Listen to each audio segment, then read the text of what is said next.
እኛ በህይወት እያለን ኢትዮጵያን አፍርሰው እነዚህ ሰዎች አዲስ አበባ አይገቡም ብያችሁ ነበር።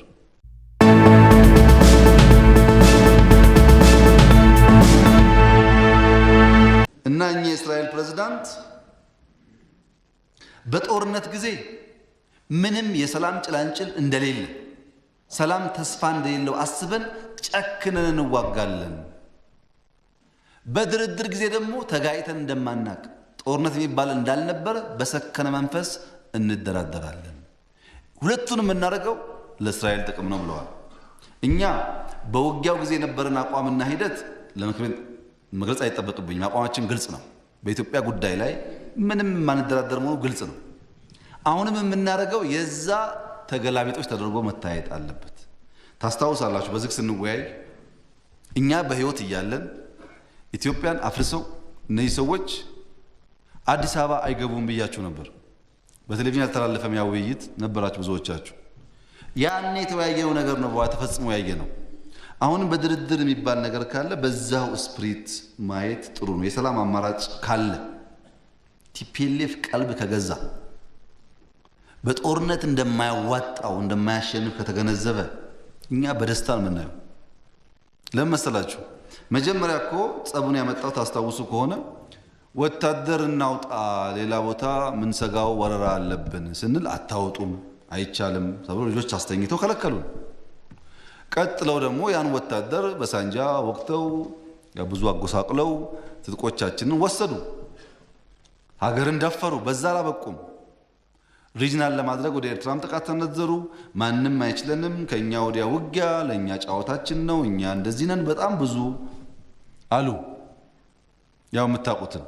በዚያ ምክንያት ሀገር መቀጠል ስላለባት የሀገርን መከላከያ ያጠቃ ኃይል እና የወሰደ ሀብቱን የወሰደ ኃይል በማንኛውም ሰዓት ያሻውን ስለሚያደርግ እነሱም በ3 ሳምንት እንገባለን ብለው እንደፎከሩ ስለነበረ ለመከላከል ውጊያ አድርገናል።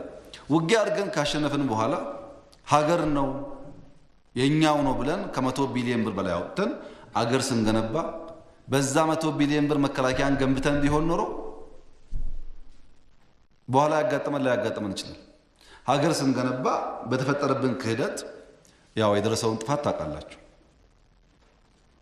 አሁን ደግሞ ወደዛ የሚያስኬድ ጉዳይ የለም ብለን የቆምንበት ዋናው ምክንያት በእያንዳንዱ ቦታ ወታደር ማስቀመጥ ግዴታ የለብንም። የሀገር ሉዓላዊነት የሀገር አንድነት ከተነካ ግን መቼም ቢሆን ኢትዮጵያና ኢትዮጵያውያን አይቆሙም። ይሄ ለሁሉም ሰው ግልጽ ነው። ከዛ በመለስ ባለው ለሰላም ተስፋ መስጠት በሚል የሆነ ነገር ነው። እኛ ኢትዮጵያውያን የገዛ ቂማችን አጉጦን ለመጓዝ ምርኩዝ የምንጠይቅ ከሆነ መገንዘብ ያለብን ነገር በከባቢያችን ያሉ ሰዎች ምርኩዝ ሳይሆን ጉድጓድ እየቆፈሩ የሚቀብሩ ናቸው። በቂም በጥላቻ ምክንያት ሀገራችን የሚጠፋበትን መንገድ እንዳናደርግ በጥንቃቄ ማየት ያስፈልጋል። እኔ ድርድር ብዬ የማስበው ውይይት ብዬ የማስበው ትናንትና በተከበረው ምክር ቤት የጸደቀውን ኢንክሉሲቭ ናሽናል ዲያሎግ። ይሄ ኢንክሉሲቭ ናሽናል ዲያሎግ የኢትዮጵያ ሕዝብም እኛም በቀላል ባናየው ጥሩ ነው። የዛሬ 15 ዓመት እኮ እንደዚህ አይነት አጀንዳ እንኳን ሲነሳ ማን ከማን ጋር ተጋጨና ነው ድርድር የሚያስፈልገው በሚል የሚዘጋ ፖይንት ነበር። የተቃዋሚ ፓርቲዎችም ይሄን እድል አናባክነው። ከባከነ ሌላ ደግሞ ጊዜ ይጠይቃል፣ መጠቀም ያስፈልጋል። አመራረጡን በሚመለከት አስፈጻሚው አካል ስልጣን ሰጥቷችኋል። እናንተ በምን ክራይቴሪያ በምን መንገድ ነው የምትመርጡ? እናንተ ታውቃላችሁ። መርጣችኋልም። ትናንትና እንደጸደቀ ሰምቻለሁ። እነማን ናቸው? እንዴት ነው? ከየት ነው? ፕሪንሲፕል አለው፣ ህግ አለው። በዛ አግባብ የተሰራ ይመስለኛል። ተጨማሪ ማብራሪያ ካለ መስጠት ጥሩ ነው። ነገር ግን ለቲፒኤልኤፍም ሌሎችም ኃይሎች ትናንት የጸደቁት 11 ኮሚሽነሮች ስራቸው ሁሉንም ማህበረሰብና አስተሳሰብ ለማወያየት መደላደል መፍጠር እንጂ ምንም ስልጣን የተለየ የላቸው። በኢትዮጵያ ጉዳይ የሚወስነው የኢትዮጵያ ሕዝብ ብቻ ነው። ሪፈረንደም ብልጽግና እንደዚህ ያደረገ አብን እንደዛ ያደረገ ምናምን ዋጋ የለውም። ሁሉም ሐሳብ ያነሳል፣ ይወያያል፣ ይከራከራል። ካልተግባባ የኢትዮጵያ ሕዝብ በሪፈረንደም ይወስናል። ሲምፕል ምንም በኔ ፍላጎት ወይም በሌላ ሰው ፍላጎት የሚከወን ነገር የለም። እና እነዚህ ሰዎች ስራቸው ምንድነው? አጀንዳ መፍጠር፣ መድረክ መፍጠር፣ በይፋ በቴሌቪዥን ማወያየት፣ ማከራከር፣ ህዝብ ሰምቶ ልክ እንደ ምርጫ እንዲወስን ማድረግ ነው። ምንም የሚጎዳን ነገር የለም። ለምንድን ነው ወደዛ የምንገባው ያላችሁ እንደሆነ በአፍሪካ ላይ በጣም ብዙ ቦታ የኤሊት ዲያሎግ ተካሂዶ ያውቃሉ። የሆኑ ፓርቲ ኃላፊዎች ተሰብስበው ተወያይተው ያውቃሉ። ውይይታቸው ሀገራዊ አጀንዳ አይደለም፣ ስልጣን ክፍፍል ነው። ብዙ ቦታ በአካባቢያችን ታይቷል። ስልጣን ክፍፍል ደግሞ የዚህ ድርድር አካል አይደለም። በምርጫ አልቋል። በሚቀጥለው 4 ዓመት ተኩል የኢትዮጵያ መሪ ብልጽግና ነው። አንደራደርም በዚህ ጉዳይ። የምንደራደራቸው በቆሰሉ ታሪኮች ሕክምና ላይና በምንገነባት ነገ ላይ ነው። የምንገነባው ነገ ከስልጣናችን በላይ ስለሆነ፣ የምንገነባው ነገ ከፓርቲያችን በላይ ስለሆነ ኮምፕሮማይዝ ማድረግ የሚገባን ነገር እንኳን ካለ ዝግጁዎች ነን ለልጆቻችን ስንል እና አንዳንድ ስጋቶች ምናምን አያስፈልግም። ብልጽግና ምንም ማድረግ አይችልም። የኢትዮጵያ ሕዝብ የሚወስነው የብልጽግና ሐሳቦቹን ይዞ ይቀርባል። ሌላውን ፓርቲ ይዞ ይቀርባል፣ ይወያያል፣ ይከራከራል። ካልተግባባንበት የኢትዮጵያ ሕዝብ ይወስናል። ምርጫ ቦርድ፣ የተከበረው ምክር ቤት ወደ ሪፍረንደም ያለውን ጉዞ እና አጠቃላይ ሂደቱን በቅርበት መምራት ይጠበቅባቸዋል። በዚህ ዲያሎግ ውስጥ የሚያስፈልገው ፕሪንሲፕል አንደኛ ግልጽ መሆን ነው። ዘሆል ሂደቱ ግልጽ መሆን አለበት። ለጥርጣሬ በር የሚከፍት መሆን የለበትም። ሁለተኛ ኢንክሉሲቭ መሆን አለበት። የሚጣል ማህበረሰብ መኖር የለበትም። የሚጣል ማህበረሰብ ካለ አካታች ካልሆነ ቅቡል ስለማይሆን፣ ሶስተኛ ህዝብ የሚያሳትፍ መሆን አለበት። የሆኑ ሰዎች ተወካይ ነን ብለው የሚወስኑ መሆን የለበትም። ሰፊው ህዝብ አውቆት የሚወስን መሆን አለበት። ይህ ስለሆነ በሁሉም የኢትዮጵያ ዜጎች ቅቡል የሆነ ዲያሎግ ወይም የዲያሎጉ አውትካም አይጠበቅም። በአሜሪካ ህገ መንግስት 100% የአሜሪካ ዜጎች አይግባቡ፣ ግን አብዛኛው ይግባባል፣ የቀረውም ይገዛል። በሌላውም እንደዚሁ በህገ መንግስት ጥያቄ ያላቸው በጣም በርካታ ፓርቲዎችና ግለሰቦች አሉ። ጥያቄዎቻቸው ማምጣት አንቀጽ 39 ያስፈልጋል አያስፈልግም መነጋገር ነው። ምን ነው ጥቅሙ ጉዳቱ? ከተከራከርን በኋላ ከተግባባን እሰየው፣ ካልተግባባንስ የኢትዮጵያ ህዝብ ሪፈረንደም ይወስንበታል። ከወሰነ በኋላ ሁሉም በዛ ይገዛል ማለት ነው እና የኢትዮጵያን ህዝብ ካልፈራን በስተቀር በዚህ ሪፈረንደም ውጤት የሆነ ፓርቲ ኢንፍሉዌንስ ሊያመጣ አይችልም። ራሱ የኢትዮጵያ ህዝብ ከፈራን ደግሞ እንግዲህ መፈራት ያለበት ህዝብ ስለሆነ እሱን አይ ካንት ሄልፕ ኢት እና ብዙ ሳንሰጋ መጠቀም ያስፈልጋል። ተቃዋሚዎች ሐሳብ አደርጅተን ምናልባት እኮ በአንዳንድ ጉዳይ ተቃዋሚዎች የተሻለ ሐሳብ ኖሯቸው ገዢው ፓርቲ ያልገባውም ካለ በዛ ውይይት ፐርስፔድ ለማድረግ ለማሳመን እድል ይሰጣል። በነገራችን ላይ ከየትኛውም ተቃዋሚ ለኢትዮጵያ የሚበጅ ለኢትዮጵያ ዜጎች የሚበጅ ሐሳብ፣ ጠቃሚ ሐሳብ፣ ከኛ የተሻለ ሐሳብ ካለ ብልጽግና አውቶማቲክ ተቀብሎ ለመማር ዝግጁ ነው። ካልኩት ነገር ውጪ ብሎ የሚቆም ሪጂድ ፓርቲ አይደለም። ፕራግማቲክ ነው። ፕራግማቲክ ስለሆነ አስተማሪ ሐሳብ ከመጣ እኛ ዝግጁ ነን። ሌሎቻችሁም ዝግጁ ሁኑና በጋራ ሀገር ብንገነባ ጥሩ ይመስለኛል። ዲያሎግ ለምን ያስፈልጋል? በዓለም ባለው ኤክስፒሪየንስ ዲያሎግ ቤዚክሊ 3 ነገሮች ሲኖሩ የሚፈጸም ነው። አንደኛው የፖለቲካ ቀውስ ሲኖር ነው። ፖለቲካ ጋር የሚያያዝ ሽኩቻ ሲኖር ነው። ይሄ ነገር ይብዛም ይነስም ኢትዮጵያ ውስጥ አለ። ሁለተኛ ከጦርነት በኋላ ነው። ጦርነትም አካሂደናል። ሶስተኛ የፖለቲካ ሽግግር ሲያስፈልግ ነው። ኢማጂን ኢትዮጵያ ውስጥ እኮ በባንዲራ ምክንያት ሰው ይሞታል። ዛሬ መግደል አለብን። ይሄን አጀንዳ ተወያይተን ኢትዮጵያ የሚጨቃጨቁበት አጀንዳ መሆን የለበትም። ቁጭ ብለን በሰከነ መንገድ ጥቅሙን ጉዳቱን ተወያይተን የሚሻለውን ፒክ አድርገን መጠቀም አለብን እንጂ ባንዲራ ይሄን ያስኩ ያን ያስክም እየተባባልን እየተገዳደልን እስከ መቼ እንዘልቀዋለን? ይሄ እኮ አያዋጣም። ለዚህ ጉዳይ ሁሉ ውይይት ያስፈልጋል። ውይይቱ ግን 4 ምዕራፎች አሉት። እስካሁን የሆነው ቅድመ ዝግጅት ነው። በቅድመ ዝግጅት የሚጣላ ሀገር መሆን የለብንም። ቅድመ ዝግጅት ማለት በይዘት በቅርጽ በማን ይመራል እነማን ይመራሉ አይነት ጉዳዮች ነው። እስካሁን ኮሚሽኑ ትናንት ተቋቁሟል። ገና መመሪያ አላወጣም፣ ገና አጀንዳ አልቀረጸም፣ ገና አልጠራንም። መነጋገር አያስፈልግም። ብዙ ችግር ካለ እንኳን እየደገፈን እያረምን ነው እያረቅን መሄድ ያለብን። ነገር ግን የተከበረው ምክር ቤት በጣም ማመስገን የምፈልገው ስልጣኑን ለምክር ቤት ስንሰጥ በሁሉም ወገኖች ተአማኒ እንዲሆን ፈልገን ቢሆንም የተከበረው ምክር ቤት ከሁሉም ብሔር ከሁሉም እምነት ጾታን በተቻለ መጠን ባላንስ አድርጎ የፈጠረው ኮሚሽን ለዚህ ምክር ቤት የተለየ ምስጋናና ክብር እንዳለኝ ለመግለጽ እፈልጋለሁ። ምክንያቱም ሶማሌ የሌለበት፣ አፋር የሌለበት፣ ወላይታ የሌለበት፣ ጉራጌ የሌለበት፣ ትግሬ የሌለበት፣ አማራ የሌለበት፣ ኦሮሞ የሌለበት ኮሚሽን ቢሆን ሳይጀመር የከሸፈ ነው። ሳይጀመር ከኦሮሞ ውስጥ በኮሚሽን ውስጥ የገባው ሰው አቶ ከበደ ከሆነ አቶ ተሰማ መሆን ይችል ነበር። ምርጫ ነው እሱ፣ ብዙ አያጣለም። ከአማራ ውስጥ ሼክ ከድር ገብተው ከሆነ ሼህ መሐመድን መግባት ይችል ነበር። ምርጫ ነው እሱ፣ የግድ አይደለም። አንድ ሰው ካለ በቂ ነው። እኛ የፈለግነው ስላልገባ ብዙ መሰቃየት አያስፈልግም። የእነዚህ ሰዎች ኃላፊነት ማመቻቸት ስለሆነ ብዙ የተለየ ነገር ስለማይወስኑ ሁሉም እችን እድል ሳያበላሽ ቢጠቀምባት ለኢትዮጵያ በጣም ጠቃሚ ይሆናል ብዬ አስባለሁ። በውይይት በንግግር የሚፈታ ችግር ካለ መንግስት በሩ ክፍት ነው። ከማንም ጋር ሰው ሳንገል ንብረት ሳናጠፋ የሚደረግ ነገር ካለ ዝግጁ ነን። እኛም ማንወደው ኢትዮጵያን የሚነካ የኢትዮጵያን አንድነት የሚነካ የኢትዮጵያን ናሽናል ጥቅም የሚነካ ከሆነ ትንሽ ነው ትልቅ ነው አንልም፣ አንደራደርም። የኢትዮጵያን ጥቅም እስካስከበረ ድረስ ግን ለመስማት ለመነጋገር ችግር የለብንም። ንግግር ውስጥ ይታያል እንግዲህ ይነካል አይነካ የሚለው።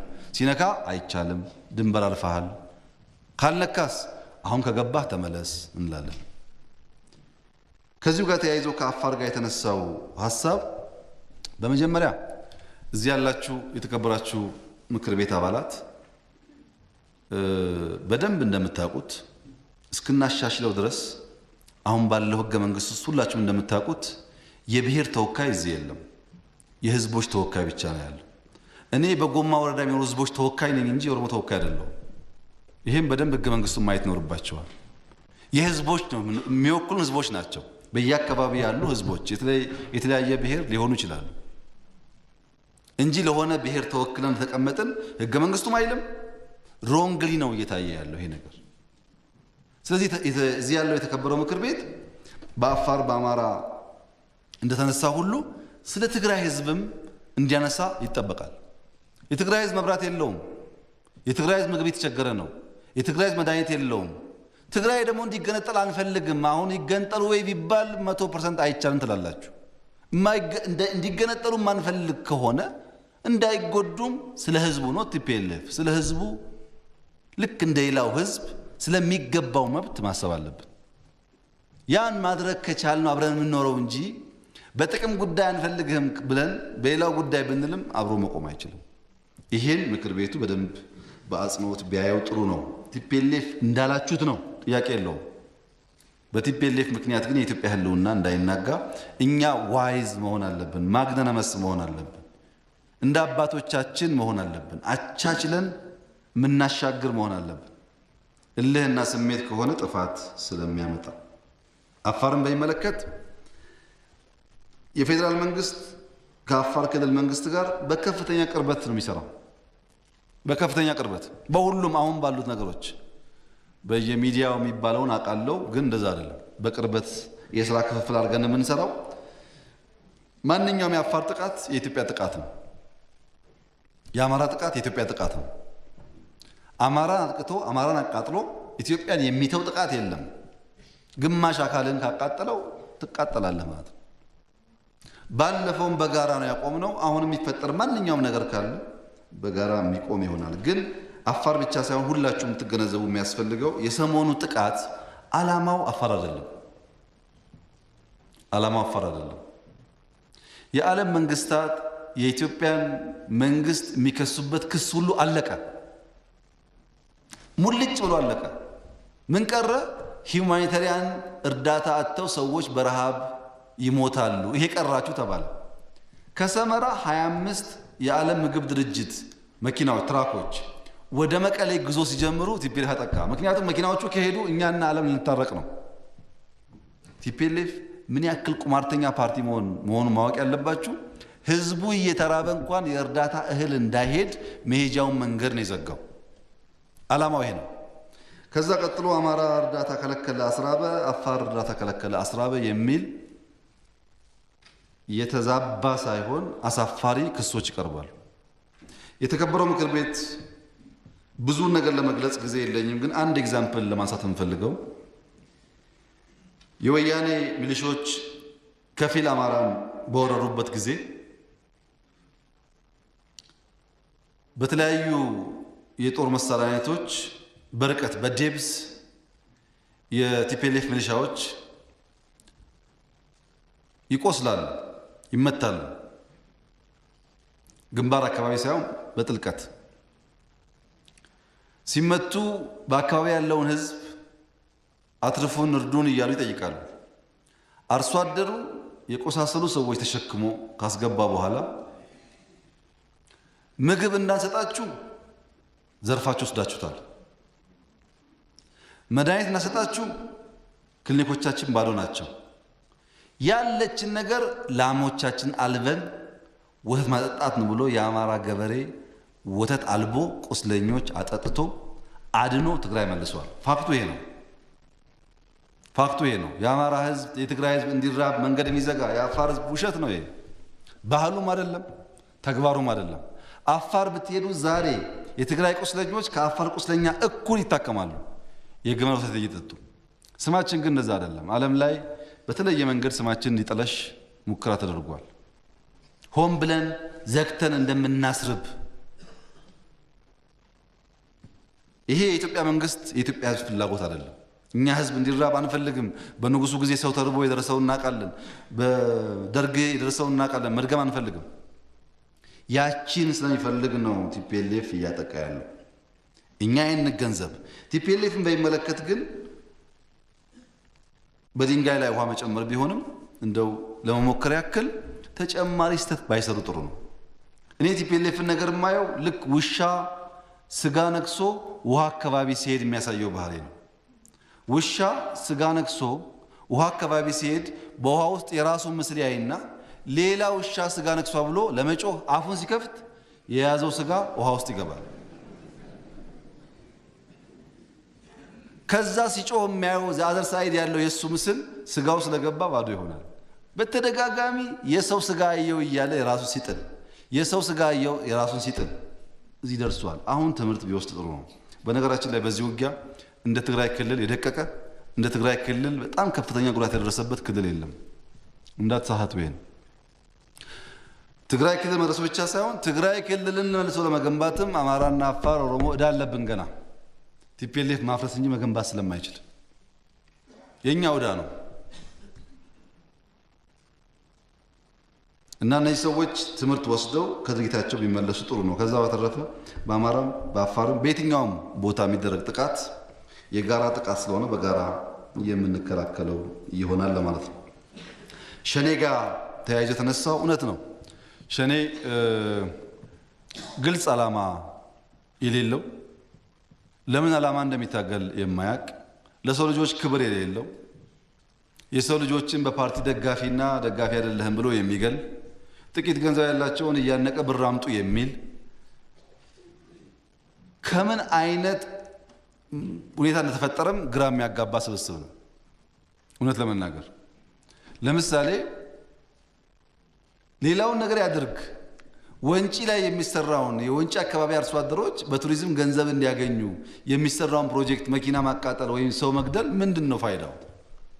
ለኦሮሞ ሕዝብ የሚታገል ከሆነ እንዴት የኦሮሞ ልማት ያጠፋል? ዓላማው ግልጽ አይደለም። ዓላማ የለውም፣ የተጻፈ ነገር የለውም፣ ኃላፊ የለውም። አስቸጋሪ ስብስብ ነው። ግን የተከበረው ምክር ቤት ማወቅ ያለበት ባለፉት 8-9 ወራት የፌዴራል መንግስት፣ የኦሮሚያ ክልል መንግስት ከዚህ እኩይ ስብስብ ጋር ለመዋጋት ከፍተኛ መስዋዕትነት ከፍሏል። አንደርማይን እንዳይደረግ ከፍተኛ ትግል ሲደረግ እንደነበረ መገንዘብ ጥሩ ነው። አሁንም ይህ ኃይል ካለበት መጥፎ ተግባር ተመልሶ ህዝብን ማወክ፣ ህዝብን መግደል፣ ህዝብን ማፈን ወደ ድል እንደማይወስደው አውቆ እንዲያቆም በሚገባው መንገድ ሁሉ ትግል ይደረጋል። የኛ ችግር የኮሎምቢያን ኤግዛምፕል ለማየት ሞክረን ነበር። ኮሎምቢያ ውስጥ ፋርክ የሚባል ልክ እንደዚህ አይነት ግሩፕ ነበር። ለአመታት ተጋድሎ አድርገዋል የኮሎምቢያ መንግስት ከዚህ ኃይል ጋር።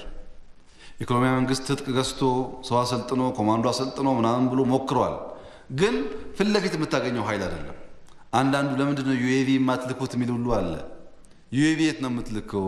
ይሄ ኃይል እኮ በየምናምን ተደብቆ ልክ እንደ ማታ በጨለማ እንደሚሰርቅ ሌባ ሰው የለም አለ እያለ ነው ሰው ቤት የሚዘርፈው እንጂ በፊት ለፊት የሚዋጋ ኃይል እኮ አይደለም።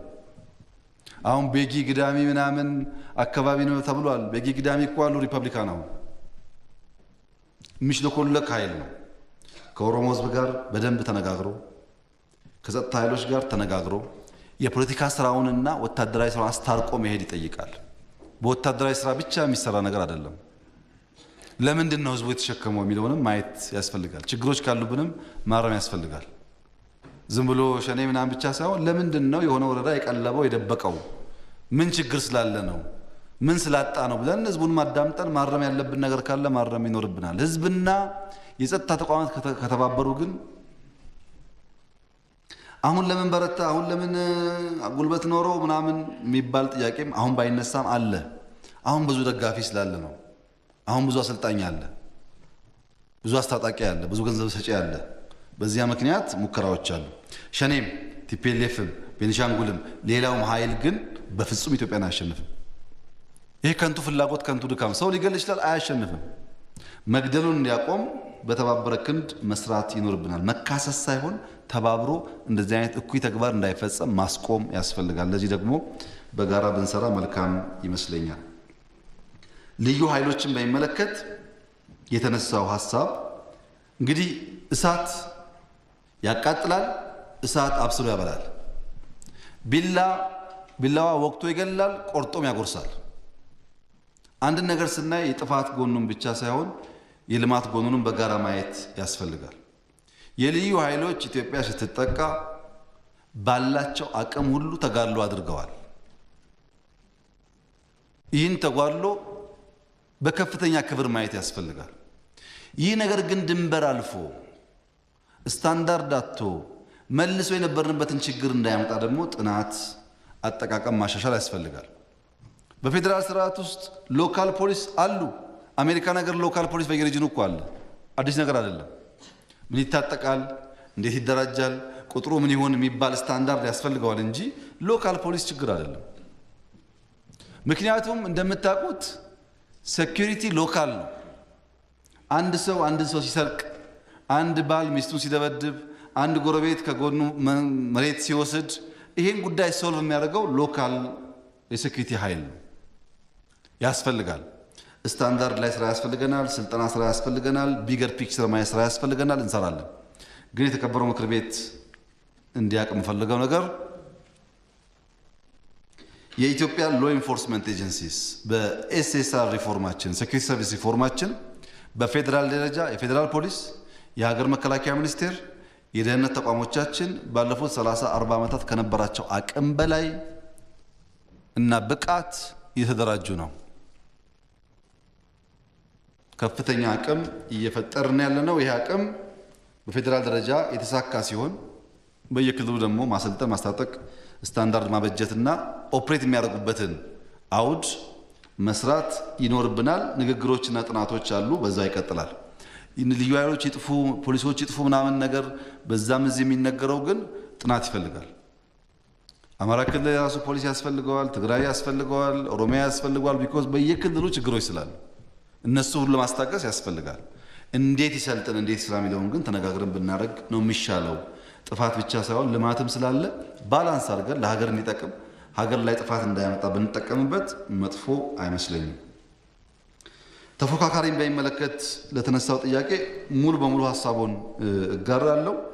አብሮ መስራት በጣም ጠቃሚ ነው። ውይይትም በጣም አስፈላጊ ነው። ያው እንደሚያውቁት በርከት ያሉ ጊዜ ተገናኝተን እንነጋገር ነበረ። ይሄኛ አሁን ያሉት ጽሁፍም ከፖስት ኮንፍሊክት ከውጊያ በኋላ የሚገጥመን ችግር የሚለው ጽሁፍ ላይ የነበረው ውይይት ለፓርቲ ብቻ አይደለም፣ ለመንግስት ነው። ለምሳሌ የሶስት ተፎካካሪ ፓርቲ አመራሮች ካቢኔ ውስጥ አሉ፣ ተወያይተዋል። ከካቢኔው ጋር በየደረጃው ያሉ ሰዎች ተወያይተውበታል። ግን የፖለቲካ ፓርቲዎች ጋር አልተነጋገርንበትም። መጀመሪያ ዋናው ችግር ያለው መንግስት ውስጥ ስለሆነ ነው። የመንግስት ሀብት የመንግስት ፎርስ ተጠቅመን ስለሆነ የምናደርገው ያን ለማረጋጋት ወደፊት እንዳስፈላጊነቱ ከእናንተም ጋር ቢደረግ መጥፎ አይመስለኝም፣ ጥሩ ሀሳብ ይመስለኛል።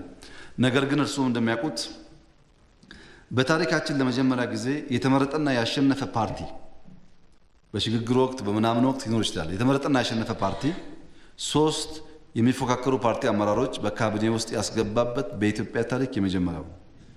ይሄ ትልቅ እርምጃ ነው። ይሄን እያመሰገን 5-10 እናርገው። ይሄን እንዳልተፈጠረ ካሰብን አይቀጥልም። ቢኮዝ ይሄ የሆነው በግዴታ አይደለም፣ በቸርነት ነው። ይሄ የሆነው አለማድረግ ስለማይቻል አይደለም፣ ማድረጉ ስለሚበጅ ነው። ይሄን እያሰፋን መሄድ ያስፈልጋል። በዚህም ተጠቃሚዎች ነን። ፓርላማ ላይ ባለኝ ኢንፎርሜሽን እና ባለኝ ኤክስፒሪየንስ ተፎካካሪ ፓርቲ አመራሮች በቋሚ ኮሚቴ አጠቃላይ ፓርላማ እንቅስቃሴ ውስጥ ሰፊ ድጋፍ እያደረጉ ነው። እንደ ኢትዮጵያ ሆነው እያገለገሉ ነው። ፓርቲያቸው የተለየ ቢሆንም እንደ ሰው በሀገራቸው ጉዳይ ላይ ጠንካራ አቋም እንዳላቸው አይተናል። በዚህ ውጊያም አይተናቸዋል። በቅርበት ከመንግስት ጋር ሆነው አገር ለመከላከል ለመጋደል ምን ያክል ዝግጁ እንደሆነ አይተናል። በቅርቡ በአፍሪካና በኢዩ መካከል በነበረው ሳሚት 2 አመራሮች ከኔ ጋር ሄዱ ነበር። ይሄም በታሪካችን ለመጀመሪያ ጊዜ የሆነ ነው። በአንድ አየር ዴሌጌሽን ሆኖ መሄድ ቀርቶ መጨባበጥም ችግር ነበር። ያው እንደምታውቁት እንደ ቀላል ማየት የለብንም። ይሄ ልምምድ ነው እያደገ የምንፈልገውን ነገር የሚያመጣው። ነገር ግን እነዚህ 2 አመራሮች ፓርቲያቸው ይለያያል፣ ሀሳባቸው ይለያያል። እዛ በነበርንበት ሁኔታ ኢትዮጵያዊ ሆነው የኢትዮጵያን አቋም ለዛ አካባቢ ላሉ አመራሮች አሳምነው የኢትዮጵያን ጥቅም ለማስጠበቅ ያደረጉት ተጋድሎ እጅግ ያስደንቃል። ምንም አይነት የተለያየ ፓርቲ መሆናቸውን እንኳን ማሰብ እስኪቸግር፣ ከስብሰባ በኋላ ክርክሮች አሉ፣ እርስ በርስ ጭቅጭቆች አሉ። ሌላ ሰው ጋር ስንሄድ የነበረው አቲቲዩድ ግን የሚገርም ነው። ይሄ መስፋት አለበት። ይሄ ከሰፋ ብልጽግና አሁን ከከፈተው በር ላይ ይበልጥ እያሰፋ ይሄዳል። ይበልጥ እያሰፋ እያቀፈ አብሮ ይሰራል። ምክንያቱም ምንም ያጎደሉት ነገር የለም። ብቃትም በሀገር ጥቅም ላይም ዲፍረንስ እስከሌለ ድረስ አብሮ መስራት በጣም መስፋት ያለበት ነገር ነው። ምናልባት ናሽናል ዲያሎጉም ይሄን አውድ ይፈጥራል ብዬ ተስፋ አረጋለሁ። እርስዎ እንዳሉት ግን እየተወያየን የተመካከርን በጋራ ጉዳይ ላይ በጋራ የምንሰራበትን ነገር እንፈጥራለን። አስከትለው ከባድ ጥያቄ አንስተዋል። ምን ተማርን የሚል እሱ ነው ከባዱ ጥያቄ። ሰው ካለፈበት ነገር ቆም ብሎ የሚማርበትን ጊዜ ማየት ካልቻለ ሂደቱ የተበላሸ ይሆናል። እኛ መጀመሪያ ከማን ተማርን ያለው? ከማን? ከራሳችን ጥፋትና ልማት ትምህርት ወስደናል። ከጠላቶቻችን ጥንካሬና ድክመት ትምህርት ወስደናል። ለምሳሌ አሁን ምሳሌ እንትቸዋለሁ። 3ኛ ከሌሎች ሀገራት ተምረናል። ከታሪካችን ተምረናል። እኛን፣ ጠላቶቻችንን፣ ታሪካችንን፣ የሌሎች ሀገራት ኤክስፒሪየንስ አይተን ብዙ ትምህርትን ያገኘ ነው። አሁን የምንወስናቸው ውሳኔዎች ከዚህ ጋር የሚያያዙ ናቸው። የትኛው ሞር አዋጭ ያደርገናል በሚል ማለት ነው። ምን ተማርን ያላችሁ እንደሆነ አንደኛ እኔ የተማርኩት የልሂቃን አክራሪነት ምን ያክል አደጋ እንደሆነ፣ የልሂቃን ጽንፈኝነት ምን ያክል ለህዝብ አደጋ እንደሆነ። ለምሳሌ እኔ ኦሮሞ ሞክል ሆኜ በጣም ጽንፈኛ በመሆንበት ሰዓትና ከወንድም ያማራ ከወንድም ጉራጌ ከወንድም ወላይታ ጋር ሳጣላው ምን ያክል ዳሜጅ በራሴ ህዝብ ላይ እንደማመጣ አንድ ትምህርት ወስጃለሁ። ጽንፈኝነት፣ አክራሪነት፣ ዋልታ ረገጥ የሆነ እሳቤ የኤሊቱ ህዝብ የሚጎዳ መሆኑን ትልቅ ትምህርት አግኝቼበታለሁ።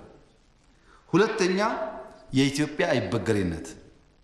ድሮ ከምናገረው ከማስበው በላይ እቺ ሀገር ብርቱ ሀገር መሆኗን፣ አይበገሬ መሆኗን፣ በማንኛውም ሰዓት ባልተገባ መንገድ የሚፈልጓት ሀገራት ካሉ ሸብረክ የማትል መሆኗን ተመሬበታል። ብዙዎቹ ይማራሉ ብዬ ተስፋ አደርጋለሁ። 3ኛው ፈተናን ወደ እድል መቀየር ነው። ቻሌንጅ ሲመጣ መቆም ሳይሆን ወደ ኦፖርቹኒቲ መቀየር። በዚህ ሁኔታ ውስጥ ለምሳሌ አሁን ምሳሌ መጣ። ምሳሌ ሚስጥር ስለሚያወጣ ነው የምጠላው። ግን ለምሳሌ የሀገር መከላከያ ሚኒስቴር የዛሬ 2 ዓመት የዛሬ ዓመት ተኩል ከውጊያው በፊት ወይም ውጊያው ከተጀመረ በኋላ ካለበት 10-20 እጥፍ የበለጠ አቅም አለው። ዛሬ ችግር ነው ውጊያው። ሰው ነው የሚሞትበት፣ ሀብት ነው የሚወድመው። ግን ጠንካራ መከላከያ ለመገንባት እድል ሰጥቶናል። በሌላውም እንደዚሁ ነው።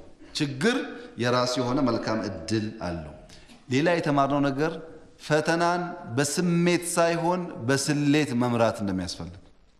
ስሜት ኢሞሽን ድሪቭን ከሆነ ጥፋት ያስከትላል። በስሌት የትኛው ያዋጣል እያሉ እያሰቡ መሄድ ጠቃሚ እንደሆነ ተምረንበታልና ሌሎች ያዘዘርኳቸው ትምህርቶችም አሉ ወደፊት የተዘረዘሩ የምንማማርበት ይሆናል ብዬ ተስፋ አረጋለሁ። ግን ብዙ ትምህርት ተገኝቶበታል። ሁላችሁም በራሳችሁ መንገድ ደግሞ የምትማሩት የምታስተምሩት ይኖራል ብዬ ተስፋ አረጋለሁ።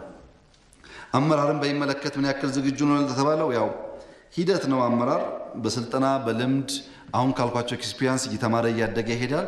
ግን አሁንም ገና ብዙ ስራ ይጠበቅብናል። ግዥን በሚመለከት በመጨረሻው በጀት አካባቢ ግዢ ይበዛል ለተባለው በመጀመሪያ ቁጠባን በሚመለከት ባለፉት 6 ወራት ከቢሮዎች ብቻ ከ5 ቢሊዮን ብር በላይ ቆጥበን ለሌላ ልማት አውለናል። ነገር ግን ግዥ የተባለው ጥሩ ሀሳብ ስለሆነ የገንዘብ ሚኒስቴር ክትትል እንዲያደርግ የተከበሩ የካቢኔ አባላትም ይህንን ማሳሰቢያ ሰምተው ከግንቦት ጀምሮ ግዢ የሚባል ነገር ገንዘብ ሚኒስቴር እንዳይኖር ማድረግ አለ። ማንኛውም ግዢ የፈለገ ሰው አሁን ቀድሞ ይግዛ። ግንቦት ከደረሰ ግን መዝጋትና ከተሻገርን በኋላ በአዲሱ በጀት ሊታይ ይችላል። ባህሪው ዝንባሌው ስላለ ገንዘብ ሚኒስቴር ተከታትሎ ያስፈጽም። ምክር ቤቱም ገንዘብ ሚኒስቴርን በመጨረሻ ይጠይቅ፣ አስፈጽምሃለሁ ብሎ ይጠይቅ። ካልሰራም ደግሞ ያው ይጠይቅ ማለት ነው። እንደሱ እያደረግን ይላል። ድሬዳዋን በሚመለከት ያው በቻርተር ነው ተባለው የሚተዳደረው። ቻርተር ውስጥ ያሉ ጋፖች ካሉ እያጠናን እናያለን። እንግዲህ አጠቃላይ ህጋችንን በሚመለከት ህገ መንግስታችንም ጥያቄ ይነሳበታል። በየክልሉም ጥያቄ ይነሳል። በየከተማውም ጥያቄ ይነሳል። አዲስ አበባ ላይም ኢሹዎች አሉ። እየሰከን እየተወያየን እያጠናን ምላሽ እየሰጠን ብንሄድ ጥሩ ይሆናል። ምክንያቱም እንዲሁ ዝም ብለን በየመንገዱ የምንናገረው ከሆነ አይሆንም። ጥናት ይፈልጋል። ምንድነው የተፈለገው፣ ምንድነው የጎደለው የሚለውን ካየን በኋላ መልክ እያበጀንለት እንሄዳለን። መስዋዕትነት የከፈሉ ኢትዮጵያውያን በሚመለከት እውነት ነው፣ መስዋዕትነት ተከፍሏል። የነዚህ ሰዎች ዋነኛው ክፍያ ኢትዮጵያን ማጽናት ነው። ኮንትራቱ የነበረው ኢትዮጵያ አትፈርስም እኔ እያለሁ በሚል ነው ሰዎች የሄዱት፣ የዘመቱት፣ የሞቱት፣ የቆሰሉት። ያ መጠበቅ ነው። ሁለተኛው ግን የኢትዮጵያ አቅም በፈቀደ መጠን ቤተሰቦቻቸውና እነሱን ማሰብ ያስፈልጋል። ይሰራል። ክልሎች ይሰራሉ፣ ፌዴራል መንግስት ይሰራል። እነዚህ ሰዎች የሚዘነጋ አካሄድ አደገኛ ስለሚሆን ድርቅ በሚመለከት ችግሩ ትክክል ነው። የሶማሌም የቦረናም በአካል ለማየት ሙከራ አድርገናል። በሁለት መንገድ ነው ችግሩን ልንፈታ እየሞከርን ያለነው። አንደኛ ከአጭር ጊዜ አንጻር የዕለት ደራሽ ምግብ ለማድረስ ሙከራ ተደርጓል። 750 ሺህ ገደማ ኩንታል እህል ተልኳል። ቦቴዎች ወደ 259 ቦቴዎች እንዲያጠጡ ተደርጓል። የከብት መኖ ተልኳል። ኒውትሪሽን ለህፃናት እንዲሁም ክትባቶች ተሰጥተዋል። በዚህ ምክንያት ሰው አልሞተብንም። በነገራችን ላይ ረሃብ እኮ ሁሉም ሀገር አለ። የኢትዮጵያ የተለየ ነገር እንዳይመስላችሁ። ችግሩ ሰው ሲራብ ሀገሪቱ አብልታ ከሞት ትታደጋለች ወይ አትታደግም ነው ዋናው ጥያቄ። ከዛ አንጻር ሰው አልሞተብንም። ይሄ እንደ ጥሩ ነገር እናያለን። ከከብቶች አንጻር ትልቅ ጉዳት ደርሷል። አርብቶ አደሩን መደገፍ እና መልሶ እንዲቋቋም ማድረግ ያስፈልጋል። ከረጅም ጊዜ አንጻር ሁለት ስራ ነው። አንደኛ ውሃ ማኔጅመንት፣ ውሃ የኢትዮጵያ መፍትሄ እሱ ነው። ሁለተኛው የገበያ ትስስር መፍጠር፣ ከብቶቻቸውን የሚሸጡበትን መንገድ መፍጠር። ለዛ ምቹ ነገር እየተፈጠረ ከሄደ አርብቶ አደር አካባቢዎች ቦረናም ሶማሌም በእርግጠኝነት ለሰው ይተርፋሉ። ምርጥ መሬት አላቸው፣ ሰው አላቸው። ችግሩ ውሃ አድርሰን ቅድም እንዳነሳሁት እያረሱ ከብቶቻቸውንም በተለመደው መንገድ እያራቡ ከሁለቱም የተጠቀሙ አንዱ ሲጎዳ በአንዱ ሰርቫይቭ እንዲያደርጉ አለማድረጋችን ነው። እሱን እየፈታን እንሄዳለን። በእኔ እምነት በሚቀጥሉት ዓመታት አሁን የጀመርነው መንገድ ከጀመር ይሄ ጉዳይ መልክ ይይዛል ብዬ ተስፋ አረጋለሁ። ሰፋፊ ስራዎች የሰራን ነው። አሁን